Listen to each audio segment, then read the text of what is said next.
ಎಲ್ರಿಗೂ ನಮಸ್ಕಾರ ಕಣ್ರಪ್ಪ, ಚೆನ್ನಾಗಿದ್ದೀರಾ? ಓಕೆ, ಇವತ್ತಿನ ಮೇನ್ ಮ್ಯಾಟರ್ ರೋಬೋಗಳು ರೆಡಿ ಮಾಡಿಬಿಟ್ಟವ್ರೆ ಕಣಪ್ಪ. ಚೈನಾದವರು ರೋಬೋನ ರೆಡಿ ಮಾಡಿದ್ದಾರೆ. ಅದು ಏನೋ ಹುಡುಗಿ ಥರ ರೆಡಿ ಮಾಡಿಬಿಟ್ಟಾರೆ. ಅದು ಹುಡುಗಿನೇ ನಡೀತಾವಳೇನೋ ಅನ್ನಬೇಕು, ಹಂಗೆ ರೇಂಜಿಗೆ ರೆಡಿ ಮಾಡಿಬಿಟ್ಟವ್ರೆ ಕಣಪ್ಪ. ಏನೋ ಇನ್ನು ಜಾಸ್ತಿ ಬಿಟ್ರೆ ಚೈನಾದೊಳಗಡೆ ಮದುವೆ ಮಾಡಿಸ್ಬಿಡ್ತಾರೆ ರೋಬೋಗಳಿಗೆ, ಹುಡುಗ ಹುಡುಗಿನ ಮಾಡಿಬಿಟ್ಟು ಆ ರೇಂಜಿಗೆ ತಲೆ ಓಡಿಸಿ ರೋಬೋವನ್ನು ಮಾಡಿರೋಂಥದ್ದು. ನೀವು ಕೇಳೋ ಪ್ರತಿಯೊಂದು ಪ್ರಶ್ನೆಗೂ ಉತ್ತರ ಕೊಡುತ್ತೆ ಆ ರೋಬೋ. ನೀವು ಕೇಳೋ ರೋಮ ಅಂತ ಹೆಸರು ಇಟ್ಟವ್ರು, ಅದಕ್ಕೆ ರೋಮ ಹೆಸರು ನೋಡಿ ಹೆಂಗಿದೆ, ರೋಮ ಅಂತ ಹೆಸರು ಇಟ್ಬಿಟ್ಟವ್ರೆ ರೋಬೋಗೆ. ರೋಮ ಅಂದರೆ ಹಾಯ್ ಅನ್ನುತ್ತೆ. ಏನರಪ್ಪ ಇನ್ನು ಚೈನಾದವ್ರು ಏನು ಈ ಹುಳಗಳೆಲ್ಲ ತಿಂತಾರೋ, ಏನು ತಲೆ ಬ್ರೇನ್ ಒಳಗಡೆ ಹೆಂಗೆ ಓಡಿಸ್ತಾರೋ ಗೊತ್ತಿಲ್ಲ ಕಣಪ್ಪ. ಹೆವಿ ಡೇಂಜರ್ ಅವರು. ಏನು ಮುಂದಿನ ಜನ್ರೇಷನ್ ಏನಾಯ್ತೋ ಅದನ್ನೆಲ್ಲ ಮಾಡಿಬಿಡ್ತಾರೆ, ಆ ರೇಂಜ್ಗೆ ಐತೆ ಚೈನಾ. ಆ ರೋಬೋಗಳು ಮಾಡಿರೋದು ನೀವು ನೋಡ್ಬಿಟ್ರೆ ನಿಜವಾಗ್ಲೂ ಶಾಕ್ ಆಗಿಬಿಡ್ತೀರಾ. ಅಷ್ಟು ಅಂದವಾಗಿ ದೂರದಲ್ಲಿ ನೋಡಿದ್ರೆ ಯಾರು ನಡ್ಕೊಂಡೇ ಬರ್ತಾ ಇದ್ದಾರೋ ಹುಡುಗಿನೇ ಏನೋ ಅನ್ನಿಸ್ಬೇಕು, ಆ ರೇಂಜಿಗೆ ಮಾಡಿದವ್ರೆ ಕಣಪ್ಪ. ನೋಡಿದ್ರ ಹೆಂಗಿದೆ ಅಂತ ರೋಬೋ? ಎಸ್, ಖಂಡಿತ ಇನ್ನೊಂದು ಸ್ವಲ್ಪ ದಿವಸ ಹೋಗ್ಬಿಟ್ರೆ ರೋಬೋಗಳಿಗೆ ಮದುವೆ ಮಾಡಿಸ್ಬಿಟ್ಟು ಮಕ್ಕಳು ಮಾಡಿಸ್ಬಿಡ್ತಾರೆ ಕಣಪ್ಪ ಚೈನಾದವರು, ಆ ರೇಂಜ್ಗೆ ಅವರು. ಎಸ್, ಇನ್ನೂ ವಿಚಾರಗಳಿವೆ. ಇನ್ನು ಶಿವಲಿಂಗೇಗೌಡರು ಮಾತಾಡಬಾರ್ದೆಲ್ಲ ಮಾತಾಡ್ಬಿಟ್ಟವ್ರೆ ಬಿ ಜೆ ಪಿ ಅವ್ರಿಗೆ. ಸುನೀಲ್ ಕುಮಾರ್ ಅವರು ಒಂದು ಲೀಸ್ಟ್ನೇ ತೊಗೊಂಡು ಬಂದ್ಬಿಟ್ಟವ್ರೆ, ಯಾವ್ಯಾವ ಸಮಯದಿಂದ ಏನೇನು ಮಾತಾಡಿದ್ದಾರೆ. 4 ಸತಿ ಗೆದ್ದಿದ್ದೀನಿ ನಾನು ಅರಸೀಕೆರೆಯಲ್ಲಿ, ಏನು ಅಂದ್ಕೊಂಡಿದ್ದೀರಾ ನೀವು? ಶಿವಲಿಂಗೇಗೌಡರು ಅಂದರೆ ಏನು ಅಂದ್ಕೊಂಡಿದ್ದೀರಾ ಅಂಥೇಳಿ ಕೆಟ್ಟ ಪದಗಳನ್ನು ಬಳಸಿರೋಂಥದ್ದು. ಓಕೆನಾ? ಹೇಳ್ಬಾರ್ದು ಕಣ್ರಪ್ಪ, ಆ ರೇಂಜಿಗೆ ಒಂದು ಮಾತನ್ನ ಅವ್ರು ಮಾತಾಡಿದಾರೆ ಅಂತ ಈಗ ವಿಚಾರ ನಡೀತಾ ಇದೆ ಬಿ ಜೆ ಪಿಯಲ್ಲಿ. ಓಕೆನಾ? ಶಿವಲಿಂಗೇಗೌಡರು ಮಾತಾಡಬಾರ್ದು ಮಾತಾಡ್ಬಿಟ್ಟವ್ರೆ. ಯಾರಿಗೆ? ಬಿ ಜೆ ಪಿ ಅವ್ರಿಗೆ ಕೆಟ್ಟ ಮಾತುಗಳಲ್ಲಿ ಬೈದಿರೋಂಥದ್ದು. ಹೇಳಬಾರ್ದು ಕಣಪ್ಪ ಆ ಮಾತನ್ನ ಆ ಮಾತನ್ನ ಅವ್ರು ಮಾತಾಡಿದ್ದಾರೆ ಅಂದ್ಬಿಟ್ಟು. ಇನ್ನು ಬೆಳಗಾವಿಯಲ್ಲಿ 3 ಜನ ಜರ್ನಲಿಸ್ಟು, ಏನರಪ್ಪ ಇವರು ಕಾರ್ಡ್ಗಳು ಮಾಡಿಸ್ಕೊಂಡು, ಫೇಕ್ ID ಕಾರ್ಡ್ಗಳನ್ನ ಮಾಡಿಸ್ಕೊಂಡು, ರಾಸಲೀಲೆ ವಿಡಿಯೋಗಳನ್ನೆಲ್ಲ ತೋರಿಸ್ಕೊಂಡು ಬ್ಲ್ಯಾಕ್ ಮೇಲ್ಗಳು ಮಾಡಿಕೊಂಡು ಅವ್ರ ಹತ್ರ ದುಡ್ಡು ಮಾಡ್ತಾಯಿದ್ರು. ಓಕೆನಾ? ಬ್ಲ್ಯಾಕ್ ಮೇಲ್ ಮಾಡಿರೋ ಅಂಥದ್ದು ಯಾರೋ ಜರ್ನಲಿಸ್ಟ್ ಹೆಸರಲ್ಲಿ ಅವರು ಮಾಡಿರೋಂಥ ಒಂದು ಫೇಕ್ ಐಡಿಗಳನ್ನೆಲ್ಲ ತೋರಿಸಿ ಎದುರಿಸಿ ದುಡ್ಡು ಮಾಡ್ತಾಯಿದ್ರಂತೆ. ಈಗ 3 ಜನನೂ ಅರೆಸ್ಟ್ ಆಗಿಬಿಟ್ಟವ್ರೆ ಕಣಪ್ಪ. 3 ಜನನೂ ಅರೆಸ್ಟ್. ಮತ್ತು ಈ ಥರ ಎಲ್ಲ ಮಾಡಿಕೊಂಡಿದ್ರೆ ಯಾರು ಬಿಡ್ತಾರೆ ಕಣಪ್ಪ? ಸುಳ್ಳು ಹೇಳಿ, ಮಾಧ್ಯಮದ ಹೆಸರು ಹೇಳಿ, ಯಾರಿಗೋ ಬ್ಲ್ಯಾಕ್ ಮೇಲ್ ಮಾಡಿ ಎದುರಿಸ್ಕೊಂಡು, ಇತ್ತಾಗೆ ಮಾಧ್ಯಮದವ್ರಿಗೂ ಕೆಟ್ಟ ಹೆಸರು. ಯಾರಪ್ಪ ಇದು ಅಂತ ನೋಡಿದ್ರೆ ಇಂಥವ್ರು. ಏನು ಮಾಡ್ತೀರಾ? ಇವ್ರಿಗೆಲ್ಲ ಎಲ್ಲ ಐಡಿಯಾ ಹೊಳಿತದೆ ಅನ್ನೋದೇ ಗೊತ್ತಾಗಲ್ಲ ಕಣಪ್ಪ. ಒಟ್ಟು ಈ ಥರದ್ದು ಮಾಡಿ ಒಟ್ಟು ದುಡಿಬೇಕನ್ನೋದಿಲ್ಲ, ಒಟ್ಟು ಯಾವುದೋ ಒಂದು ರ್ಯಾಂಕ್ ರೇಟಲ್ಲಿ ಹೋಗಿ ದುಡ್ಡು ಮಾಡಿಬಿಡೋಣ ಅಂತ ಮಾಡಕ್ಕೆ ಹೋಗ್ಬಿಟ್ಟು ಎಡವಟ್ಟು ಮಾಡಿಕೊಂಡು ಸಿಕ್ಕಾಕೊಂಬಿಟ್ಟವ್ರಿ. ಓಕೆ, ಇನ್ನು ಸಿ ಜಿ ರಾಯ್ ಅವರ ಆತ್ಮಹತ್ಯೆಗೆ ಕಾರಣ ಅವ್ರ ಮಗನೇ ಅಂತ ಇದ್ದಾರೆ. ಯಾಕಪ್ಪ ಆತ್ಮಹತ್ಯೆ ಮಾಡಿಕೊಂಡ್ರು ಅಂದರೆ, ಮಗ ಲಾಸ್ ಮಾಡಾಕ್ಬಿಟ್ಟಿದ್ದ. ಸುಮಾರು ಎಷ್ಟೋ ಕೋಟಿ ಇನ್ವೆಸ್ಟ್ಮೆಂಟು ದುಬೈಯಲ್ಲಿ ಇವ್ರದ್ದು ಲ್ಯಾಂಡ್ ಡೀಲಿಂಗ್ ಎಲ್ಲ ಇತ್ತು ಅಂತ ಹೇಳ್ತಾ ಇದ್ದಾರೆ. ಮಾಹಿತಿ ಬಂದಿರೋ ಪ್ರಕಾರ ಇವರು ಲ್ಯಾಂಡ್ ಡೀಲಿಂಗ್ ಎಲ್ಲ ಮಾಡ್ತಿದ್ರಂತೆ ಕಣಪ್ಪ. ಸೊ ಅದರೊಳಗಡೆ ಮಗ ಎಷ್ಟೋ ಕೋಟಿಗಳನ್ನ ಇನ್ವೆಸ್ಟ್ಮೆಂಟ್ ಮಾಡಿದ್ದ, ಸ್ವಲ್ಪ ಲಾಸ್ ಆಗಿತ್ತು ಅದು ಇದು. ಆಮೇಲೆ ಅದೇ ಟೈಮ್ಗೆ ಇಲ್ಲಿ ಬೆಂಗಳೂರಿಗೆ ಏನು ಬಂದಿದ್ರು, ಆ ಟೈಮಲ್ಲಿ ಇನ್ಕಮ್ ಟ್ಯಾಕ್ಸ್ ಡಿಪಾರ್ಟ್ಮೆಂಟ್ ಅವರು ಬಂದ್ಬಿಟ್ರು. IT ರೈಡ್ ಏನಾಯಿತು, ಆವಾಗ ಮಾತುಕತೆ ಎಲ್ಲ ತುಂಬ ನಡೀತು, ಪ್ರಶ್ನೆಗಳಿಗೆ ಇವ್ರು ಕೊಡೋಕ್ಕಾಗಿಲ್ಲ. ಸೊ ಹಿಂಗಾಯಿತು ಅಂತ ಹೇಳ್ತಾ ಇದ್ದಾರೆ. ಮಗ ಕಾರಣ, ಸಿ ಜಿ ರಾಯ್ ಅವರ ಸಾವಿಗೆ ಅವರ ಮಗನೇ ಕಾರಣ. ಯಾಕಂದರೆ ಲಾಸ್ ಮಾಡಿದ್ರಿಂದ ಅವ್ರು ತಲೆ ಕೆಟ್ಟು ಆ ಥರ ಮಾಡ್ಕೊಂಡಿದ್ದಾರೆ ಅಂತ ಇನ್ನು ಕೆಲವರು ಹೇಳ್ತಾವ್ರೆ ಕಣಪ್ಪ. ಓಕೆ, ಎಸ್, ಇನ್ನೂ ವಿಚಾರಗಳಿವೆ ಕಣಪ್ಪ, ಹೇಳ್ತೀನಿ. Just wait and watch. ಇನ್ನು ಆರ್ ಸಿ ಬಿ ಕಪ್ಪು ಮತ್ತೆ ಬೆಂಗಳೂರಿಗೆ ಆಯಿತು ಕಣಪ್ಪ. ಕರ್ನಾಟಕಕ್ಕೆ ಜಯ ಸಿಕ್ಕಿದೆ. RCB ರಾಯಲ್ಸ್ ಚಾಲೆಂಜರ್ಸ್ ಬೆಂಗಳೂರು ದೆಹಲಿನ ಸೋಲಿಸ್ಬಿಡ್ತು ಕಣಪ್ಪ. ಏನೇ ಆಗಲಿ ಸ್ಟ್ರಾಂಗ್ ಕಣಪ್ಪ, 4ನೇ ಸತಿ ಗೆದ್ದಿರೋಂಥದ್ದು. ಸೊ ಎಲ್ಲರೂ ಯಾರಪ್ಪ, ನಮ್ಮ CM ಸಾಹೇಬರು ಕಂಗ್ರ್ಯಾಟ್ಸ್ ಅಂತ ಹೇಳವ್ರೆ ಟೀಮ್ಗೆ. DK ಶಿವಕುಮಾರ್ ಸಾಹೇಬರು ಹೇಳವ್ರೆ ಕಂಗ್ರ್ಯಾಟ್ಸ್ ಅಂತ ಹೇಳ್ಬಿಟ್ಟವ್ರೆ ಕಣಪ್ಪ. ಒಳ್ಳೆ ಖುಷಿ ಆಯಿತು ನಮಗೆ, ಮತ್ತೆ 4ನೇ ಸತಿ ಗೆದ್ದಿದೆ ನಮ್ಮ ಬೆಂಗಳೂರು RCB ಅಂತ ಸಂತೋಷವಾಗಿ ಹೇಳ್ಕೊಂಡಿರೋಂಥದ್ದು. ಎಸ್, ನಿನ್ನೆ ನಡೆದಂಥ ಕ್ರಿಕೆಟ್ ಪಂದ್ಯದಲ್ಲಿ ಅದ್ಭುತವಾಗಿ ಆಡಿದೆ ಮಹಿಳೆಯರು, ಸಖತ್ತಾಗಿ ಆಡಿದ್ದಾರೆ ಮಾತ್ರ. ನಿನ್ನೆ ಹೆಂಗೆ ಟಕ್ಕರ್ ಕೊಟ್ಟರು ಅಂದರೆ ಆ ರೇಂಜಿಗೆ ಟಕ್ಕರ್ ಕೊಟ್ಬಿಟ್ರು ಕಣಪ್ಪ. ಸಖತ್ತಾಗಿ ಓಡಿದವ್ರೆ, ಆ ರೇಂಜಿಗೆ ಗೆದ್ದಿದೆ ನಮ್ಮದು RCB. ಅದೇನು ಪವರ್ ಆಗಿದೆ. ಇವಾಗ ಏನು ಒಂದು ಸತಿ ಗೆತ್ತೋ ಅವಾಗಿಂದ ಅದಕ್ಕೆ ಗೆಲುವೆ ಶುರುವಾಗ್ಬಿಟ್ಟಿದೆ. RCB ಮೇಲೆ ಯಾರ್ದು ಕಣ್ಣು ಬೀಳಬಾರ್ದು ಅಂತ ಇನ್ನು ಸುಮಾರು ಜನ ಹೇಳ್ತಾವ್ರೆ ಕಣಪ್ಪ, ಅಭಿಮಾನಿ ದೇವರುಗಳು. ಓಕೆನಾ? ಎಸ್, ಇನ್ನೂ ವಿಚಾರಗಳು ಯಾವಾಗ ಕಣಪ್ಪ ಹೇಳ್ತೀನಿ. Just wait and watch. Zameer Ahmed ಸಾಹೇಬ್ರ ಮಗ ಏನು ಹೇಳಿದ್ರು, ಫೆಬ್ರವರಿಯಲ್ಲಿ ದಿ ಬಾಸ್ ಬರ್ತಾರೆ ನೋಡಿ ಆಚೆ ಅಂತ ಹೇಳಿದರು. ಯಾರೋ ಜಮೀರ್ ಅಹ್ಮದ್ ಸಾಹೇಬ್ರು ಮಗ, ಜಮೀರ್ ಅಹ್ಮದ್ ಸಾಹೇಬ್ರು ಇದ್ದಾರಲ್ಲ ಅವ್ರ ಮಗ ಹೇಳಿದರು. ಏನಂತ, ಫೆಬ್ರವರಿಲಿ ಬಾಸ್ ಬರ್ತಾರೆ ನೋಡಿ ಆಚೆ ಅಂತ ಹೇಳಿದರು. ಸೊ ಈ ಸುದ್ದಿ ಕೇಳಿ ಎಲ್ಲರೂ ತುಂಬ ಖುಷಿಯಾಗ್ಬಿಟ್ಟವ್ರು. ಇದು ಫೆಬ್ರವರಿ ತಿಂಗಳು.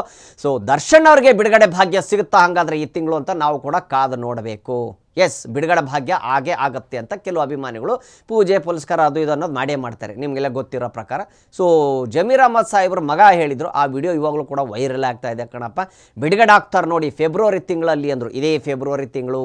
ಸೊ ಕಾಯ್ತಾವ್ರೆ ಹಂಗಾರೆ ಅಭಿಮಾನಿ ದೇವರುಗಳು. ಇನ್ನು ಸಿ ಎಂ ಸಾಹೇಬರಿಗೆ ಸದನದಲ್ಲಿ ಆರ್ ಅಶೋಕ್ ಸಾಹೇಬರಿಗೆ ಮಾತುಕತೆ ಆಯಿತು ಕಣಪ್ಪ. ಏನಯ್ಯ ನೀನು ಏನೇನು ಓದ್ತೆ? ಇಲ್ಲ, ನಾನು ಏನು ಹೇಳಿದ್ರಂದರೆ, ನಾನು RSS ಯಾವತ್ತಿದ್ರು RSS. ನಾನು RSS ಸಾಹೇಬ್ರು ಹೇಳಿರೋದು, ನಾನು ಯಾವಾಗಲೂ RSS BJP ಅಲ್ವಾ? ಹೌದು, RSS ಅಂತ ಹೇಳಲೇಬೇಕು. ಯಾಕೆ ಹೇಳ್ತಾ ಇದ್ದೀನಂದರೆ, ಮಾವಿನ ಹಣ್ಣು ಗಿಡ ಮರ ಹಾಕಿದ ಮೇಲೆ ಮಾವಿನ ಹಣ್ಣೇ ಬಿಡೋದು. ಅಲ್ಲಿ ಮಾವಿನ ಹಣ್ಣು ಹೆಂಗೆ ಬಿಡುತ್ತೋ ಹಂಗೆ ನಾನು BJPಲಿರೋ, ನಾನು RSS ಯಾವಾಗಿದ್ರು ಅಂತ ಹೇಳ್ತಾರೆ. ಆಮೇಲೆ ನೀನು ಬರ್ಕೊಂಡಿರೋದೆಲ್ಲ ಯಾರು ಬರೆದು ಕೊಡ್ತಾರೆ? ನೀನು ಬೇರೆಯವರೆಲ್ಲ ಹೇಳಿದ್ದನ್ನು ಕೇಳಿಬಿಟ್ಟು ಅಂದರೆ ನಿನ್ನ ಬುದ್ಧಿ ನೀನು ಉಪಯೋಗಿಸಲ್ಲ, ಅಂದರೆ ನಿನಗೆ ಬುದ್ಧಿ ಇಲ್ಲ ಅಷ್ಟು. ಬೇರೆಯವ್ರು ಹೇಳ್ಕೊಟ್ಟಿದ್ದನ್ನು ನೀನು ಹೇಳ್ತೀಯಾ ಅಂತ CM ಸಾಹೇಬರು ಆರ್ ಅಶೋಕ್ ಸಾಹೇಬ್ರಿಗೆ ಹೇಳಿರೋಂಥದ್ದು. ಹಂಗೆ ನಕ್ಕೊಂಡು ಮಾತಾಡ್ರಂಥ ಮಾತು. ಅಂದರೆ ನಿನ್ನ ಬುದ್ಧಿ ನೀನು ಉಪಯೋಗಿಸಲ್ಲ, ಬೇರೆಯವ್ರು ಏನು ಬರೆದು ಕೊಡ್ತಾರೋ ಅದನ್ನು ನೀನು ನಮ್ಮ ಮೇಲೆ ಬಂದು ವಿರೋಧ ಪಕ್ಷದ ಮೇಲೆ ನೀನು ಮಾತಾಡೋಂಥ ಮಾತುಗಳು ಅಂತ ಹೇಳ್ತಾವ್ರೆ. ಸೊ ಆರ್ ಅಶೋಕ್ ಸಾಹೇಬ್ರು ಹೇಳಿದ್ರು, ನಾವಲ್ಲ DK ಸಾಹೇಬ್ರೇ ಬರೆದು ಕೊಟ್ಟರು ಅಂಥ ವಿಚಾರಗಳು, ಅವರೇ ಬರೆದು ಕೊಡ್ತಾರೆ ಅವೆಲ್ಲ. ನಿಮಗೆ ಗೊತ್ತಿಲ್ಲ ಆ ವಿಚಾರ? DK ಸಾಹೇಬ್ರೆ ಬರೆದು ಕೊಡ್ತಾರಂಥ ವಿಚಾರಗಳೆಲ್ಲ ಅವ್ರಿಗೆ ಗೊತ್ತವ್ರು, ನಮ್ಮ ಗುರುಗಳವರು, ಸೀನಿಯರ್ ಅವ್ರು ನಮ್ಕಿನ.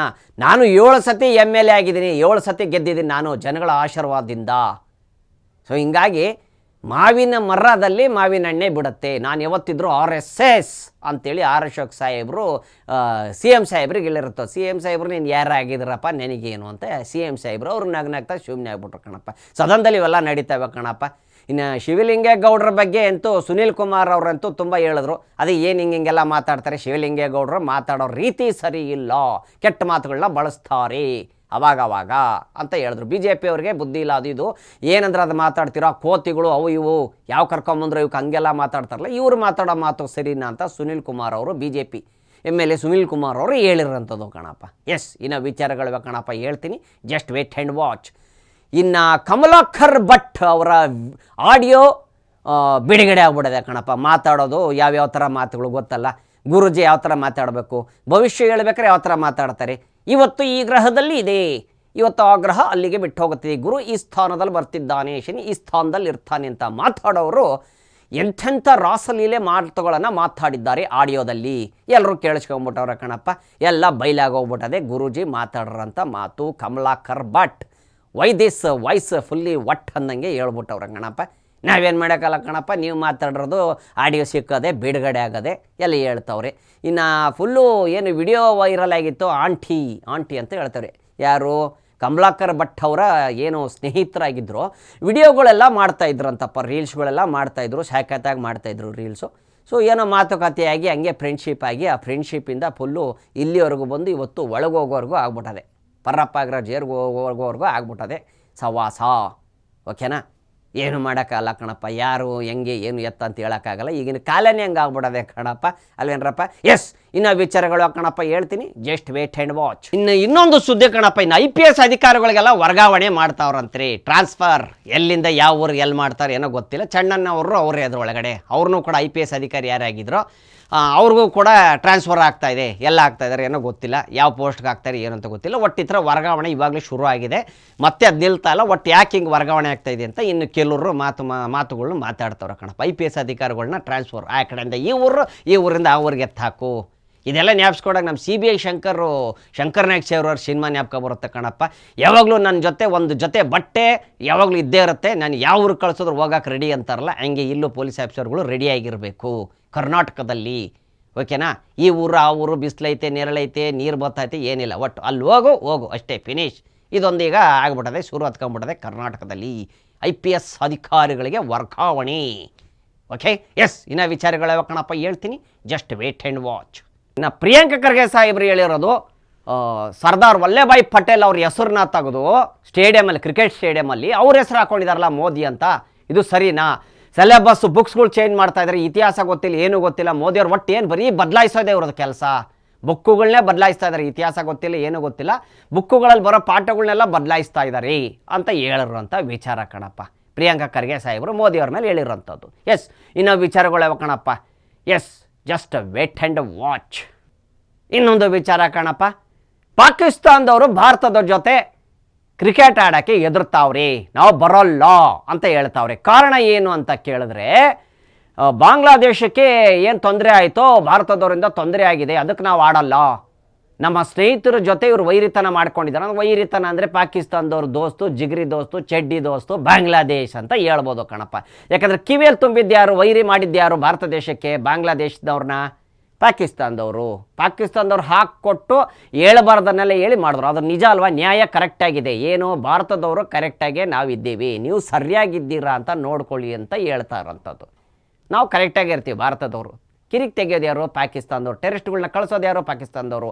ಪಾಕಿಸ್ತಾನದಿಂದ ಹೋಗಿ ಬಾಂಗ್ಲಾದೇಶದಲ್ಲಿ ಇಳಿದು ಆ ಬಾರ್ಡ್ರನ್ನ ದಾಟ್ಕೊಂಡು ನಮ್ಮ ಇಂಡಿಯಾ ಒಳಗಡೆ ಎಂಟ್ರಿ ಆಗ್ತಾರೆ. ಅವ್ರಿಗೆ ಸಪೋರ್ಟ್ ಮಾಡೋದು ಯಾವುದು? ಬಾಂಗ್ಲಾದೇಶಕ್ಕೆ ಸಹಾಯ ಕೂಡ ಮಾಡಿದರು ನಮ್ಮ ಮೋದಿಯವರು. ಆದರೂ ಆ ಒಂದು ಏನು ಹೇಳ್ತಾರೆ, ಋಣ ಅನ್ನೋದಿರುತ್ತಲ್ಲ, ಅನ್ನೋದು ಋಣ, ಅದೆಲ್ಲ ಜ್ಞಾಪಕ ಇಲ್ಲ ಕಣಪ್ಪ ಇವ್ರಿಗೆ. ಒಟ್ಟು ಹೆಂಗಂದರೆ ವೈರಿತನ, ಒಟ್ಟು ಟೆರರಿಸ್ಟ್ಗಳನ್ನ ಹುಟ್ಟಾಕೋದು ಇವ್ರ ಕೆಲಸ, ಬಾಂಗ್ಲಾದೇಶ ಪಾಕಿಸ್ತಾನದ ಕೆಲಸ. Okay, yes. ಇನ್ನು ವಿಚಾರಗಳು ಯಾವ ಕಣಪ್ಪ ಹೇಳ್ತೀನಿ, ಜಸ್ಟ್ ವೇಟ್ ಆ್ಯಂಡ್ ವಾಚ್. ಇನ್ನು ತಮಿಳುನಾಡು ಸರ್ಕಾರ ದಳಪತಿ ವಿಜಯ್ ಅವರಿಗೆ ನೀವು ಟ್ಯಾಕ್ಸ್ ಕಟ್ಟಿಲ್ಲ, 1.5 ಕೋಟಿ ಎಷ್ಟೋ ಕಟ್ಟಬೇಕಾಗಿರೋದು ಕಟ್ಟಿಲ್ಲ ನೀವು ಅಂಥೇಳಿ ಅವ್ರಿಗೆ ಕೋರ್ಟಿಗೆ ಬರೆ ಹೇಳಿದಾರಂತೆ ಕಣಪ್ಪ. ಯಾಕೆ ಟ್ಯಾಕ್ಸ್ ಕಟ್ಟಿಲ್ಲ ಏನು ಅಂತ, ಯಾವುದೋ ಒಂದು ಸಿನಿಮಾ ದುಡ್ಡು ಬರಬೇಕಾಯ್ತು ಬಂದಿತ್ತಂತೆ, ಎಷ್ಟು ಕೋಟಿ ಬಂತು ಏನು ಗೊತ್ತಾಗಿಲ್ಲ. ಸೊ ಅದು ಟ್ಯಾಕ್ಸ್ ಕಟ್ಟಬೇಕು ಅಂತ ಹೇಳಿ ಒಂದು ಕಿರಿಕ್ ಶುರು ಆಗಿಬಿಟ್ಟಿದೆ ಅವ್ರ ಮೇಲೆ. ಯಾಕಂದರೆ ಎಲೆಕ್ಷನ್ ನಿಂತವ್ರಲ್ಲ ಕಣಪ್ಪ, ಎಲೆಕ್ಷನ್ ನಿಂತವ್ರೆ, ತೊಡೆ ತಟ್ಟಿ ಬರ್ರಿ ನೋಡ್ಕೋತೀನಿ ಅಂತ ನಿಂತವ್ರು. ಹಿಂಗಾಗಿ ಸ್ವಲ್ಪ ಅವ್ರ ಮೇಲೆ ಈಗ ದ್ವೇಷಗಳು ಜಾಸ್ತಿ ಆಗ್ತವೆ, ಆಪೋಸಿಟ್ ಪಾರ್ಟಿಗಳಿಂದ ಜಾಸ್ತಿ ಆಗ್ತವೆ ಅಂತ ಮಾತುಕತೆ ಬರ್ತಾ ಇದೆ. Okay, yes. ಇನ್ನು ಇವತ್ತಿನ ವಿಚಾರ ಎಷ್ಟಾಗಿತ್ತು ಕಣಪ್ಪ. ಸುದ್ದಿಗಳಿಗೆ ಏನು ಕಡಿಮೆ ಸಿಗ್ತಾನೆ ಇರ್ತವೆ, ಹುಡುಕೊಂಬಂದೇ ಬರ್ತೀವಿ ಕಣಪ್ಪ. ಕಣ್ಣಿಂದ ನೋಡಿದ್ದು, ಕಿವಿಯಿಂದ ಕೇಳಿದ್ದು ಮಾತ್ರ ನಾವು ಸುದ್ದಿಯಲ್ಲಿ ಹೇಳೋದು. ಇವತ್ತು ಯಾರ್ಯಾರು ಪೊಲಿಟಿಕ್ ಮಸಾಲ ದೋಸೆ ನೋಡಿದ್ರು ಎಲ್ಲರಿಗೂ ಧನ್ಯವಾದಗಳು. ಮತ್ತೆ ಸುದ್ದಿ ತೊಗೊಂಬರ್ತೀನಿ, ಬರ್ತೀನಿ ಕಣಪ್ಪ. ಶೇಂಬುಲಿಂಗ ಬರ್ತೀನಿ ಕಣ್ರಪ್ಪ. ಲೈ ಎತ್ಲಕಾರನ ವಿಧಾನಸೌಧಕ್ಕೆ ಹೋಗ್ಬೇಕು, ಬರ್ತೀನಿ ರಪ್ಪ. ನಿಮ್ಮೆಲ್ಲರ ಓಟು ಯಾರಿಗೆ? ನಮಗೆ. ನಿಮ್ಮೆಲ್ಲರ ಓಟು ಯಾರಿಗೆ? ನಮಗೆ. ಬರ್ತೀನಿ ಕಣಪ್ಪ. ಶೇಂಬುಲಿಂಗ.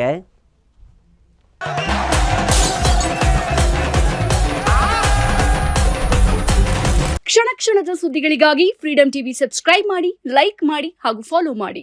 ಹೊಸ ಸುದ್ದಿಗಳ ನೋಟಿಫಿಕೇಶನ್ಗಾಗಿ ಬೆಲ್ ಐಕಾನ್ ಮೇಲೆ ಕ್ಲಿಕ್ ಮಾಡಿ.